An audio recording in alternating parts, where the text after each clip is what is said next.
तो देखिए numerical number 15 में एक बैटरी है जिसके साथ में एक बल्ब कनेक्टेड है। ये एक बैटरी है जिसका ईएमएफ या कि आप पोटेंशियल कह सकते हैं वो 4 वोल्ट दिया है और इसकी इंटरनल रेजिस्टेंस 2.5 ओम दी हुई है। इसके साथ में एक बल्ब लगा हुआ है। देखिए ये बल्ब लगा हुआ है। ये बल्ब के थ्रू जो करंट फ्लो कर रही है वो 0.5 एम्पियर यानी बैटरी से निकल के आने वाली करंट 0.5 है। तो ये इंफॉर्मेशन हमको दी हुई है।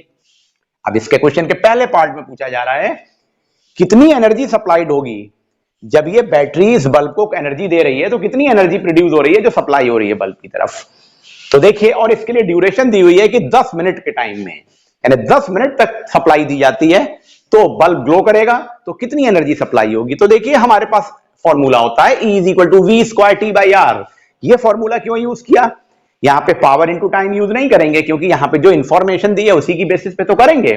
तो बैटरी का वोल्टेज दिया हुआ है, करंट दी हुई है और टाइम दिया हुआ है तो हम V²T/R लगा सकते हैं। अब देखिए R क्या है, सवाल ये आया यहां पर एक इंटरनल रेजिस्टेंस दी हुई है 2.5 ओम और जब ये करंट यहां वायर में फ्लो करेगी बल्ब में आएगी तो एक्सटर्नल रेजिस्टेंस होगी, एक बल्ब की रेजिस्टेंस होगी कैपिटल R। ये एक्सटर्नल रेजिस्टेंस की बात कर रहा हूं मैं, आप इसको R' भी कह सकते हो। और जो टोटल रेजिस्टेंस आएगी वो क्या होगी, वो ये होगी R' प्लस स्मॉल r यानी कि ये बन जाएगा टोटल R।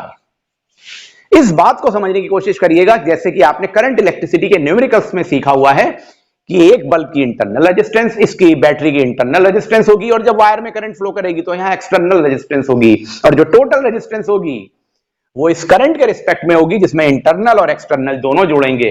तो ये एक्सटर्नल रेजिस्टेंस R' है और इंटरनल स्मॉल r है और टोटल ये R है। तो जब हम इस करंट 0.5 और इस वोल्टेज के रिस्पेक्ट में रेजिस्टेंस निकालेंगे V = IR से, तो वो कौन सी रेजिस्टेंस आएगी, वो ये वाली एक्सटर्नल नहीं टोटल रेजिस्टेंस आएगी। डोंट गेट कंफ्यूज, वो R' नहीं होगा वो R होगा। क्यों, क्योंकि हम करंट जो है वो निकलने वाली करंट है बैटरी से जो सर्किट में जा रही है वो ले रहे हैं और बैटरी का EMF ले रहे हैं। तो हमने क्या किया, सबसे पहले टाइम को तो सेकंड में बदल लिया, 600 सेकंड्स हो गए। अब रेजिस्टेंस निकाली, ये देखिए ये रेजिस्टेंस है, ये टोटल रेजिस्टेंस है, मैं लिख भी दे रहा हूं यहां पे ये टोटल रेजिस्टेंस है। तो R = V/I 4/0.5 यानी 8 ओम। तो ये वैल्यू आ गई 8 ओम, ये वैल्यू 8 ओम आ गई। अब आपने एनर्जी निकाल ली E = V²T/R में 4 स्क्वायर क्योंकि 4 वोल्ट बैटरी का EMF दिया था इंटू 600 टाइम था अपॉन 8 अभी निकाला तो 1200 जूल एनर्जी सप्लाई होगी 10 मिनट में। पहला आंसर आ गया। अब हम टोटल रेजिस्टेंस के रिस्पेक्ट में आपसे कहा जा रहा है ये बताइए इस वायर बल्ब में कितनी रेजिस्टेंस है, यानी ये R' की वैल्यू निकालनी है। तो ये तो बहुत सिंपल हो गया, यही फॉर्मूला यूज करेंगे। तो टोटल रेजिस्टेंस क्या है, R + R है यानी जिसे हम R' बोल दे रहे हैं। तो देखिए R' + R = 8 ओम है जो आपके सामने लिखा है, वैल्यू रख दीजिए। तो 8 + R', तो ये हो गया 8 = R' प्लस स्मॉल r, तो 8 = R' प्लस 2.5, तो R' = 8 माइनस 2.5 यानी कि 5.5 ओम।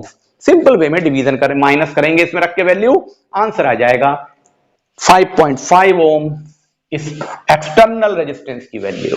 तो रेजिस्टेंस आपने 5.5 ओम निकाल ली जो कि एक्सटर्नल रेजिस्टेंस थी। अब हम निकालेंगे लास्ट पार्ट इसका जिसमें पूछा गया है टोटल एनर्जी डिसिपेटेड इन 10 मिनट्स। जब ये एनर्जी सप्लाई हो रही है तो वो एनर्जी सप्लाई तो हो रही है बल्ब के ऑपरेशन में लेकिन थोड़ी एनर्जी लॉस भी हो रही है, डिसिपेट हो रही है।